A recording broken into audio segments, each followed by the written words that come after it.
The West is heading for a very ugly scenario if Putin is replaced by a more radical leader. Backed by 4,444 people. The invasion of Taiwan should make us shudder, writes Dr. Alexei Muraviv. On Tuesday, Vladimir Putin honored several civilian and military professionals with official honors in honor of International Women's Day, including those who played a role in the country's military intervention in Ukraine. The celebrations are meant to show the rest of the world that life is going on as usual for the vast majority of Russians. But the dark clouds hanging over Russia's leadership overshadow the joyful celebration of the country's national identity. The risk of a Kremlin backlash against a flamboyant Ukrainian campaign is growing, which could cost Putin the presidency. Many in the West want him to quit, arguing it will stop the war and restore peace to Eastern Europe. So what should Putin do if he needs to be replaced? Or he could stay in the Kremlin. Why? Had to consider three scenarios, or three friends, to answer these questions: the good, the bad, and the ugly. The good scenario is based on the assumption that Putin can be replaced by a more liberal and Western-friendly alternative. Such a candidate would stop the war, withdraw Russian troops from Ukrainian territory, return Crimea to Kiev, pay the Ukrainians for the collateral damage of the invasion, and gradually demilitarize the country. All this in exchange for the lifting of Western sanctions and the return of big business to Russia. Essentially, the new leader's goal is to reintegrate into the Federation in the West.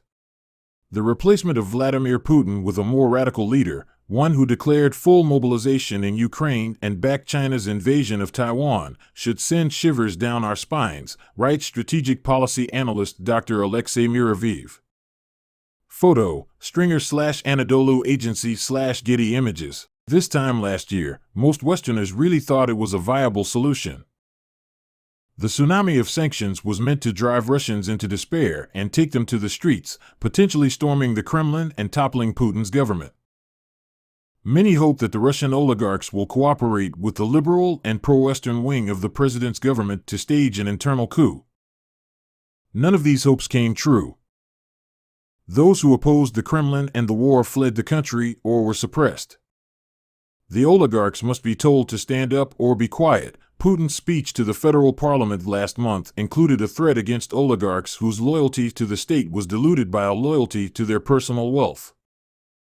So the only way to make the right scenario happen is to bring in a charismatic opposition figure currently in exile.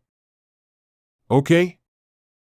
The answer is yes, but not through a democratic process. Such opponents have no hope of defeating Putin, but through regime change initiated from abroad.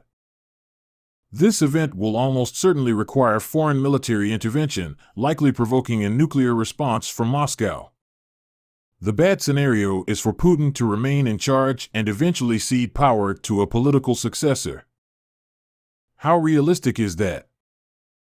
If Putin can pull off a miracle and win a major military victory in Ukraine this year, it might work. He was also able to reach an interim political solution with the West on Ukraine without losing too much political face. This could involve some concessions and a partial lifting of sanctions in exchange for a moratorium on military action, allowing Putin to sell some sort of pragmatic victory to his constituents. In other cases, the patriotic Russians who mobilized and armed Putin so effectively last year would have simply removed him from office or, at worst, forcibly replaced him with a more radical alternative.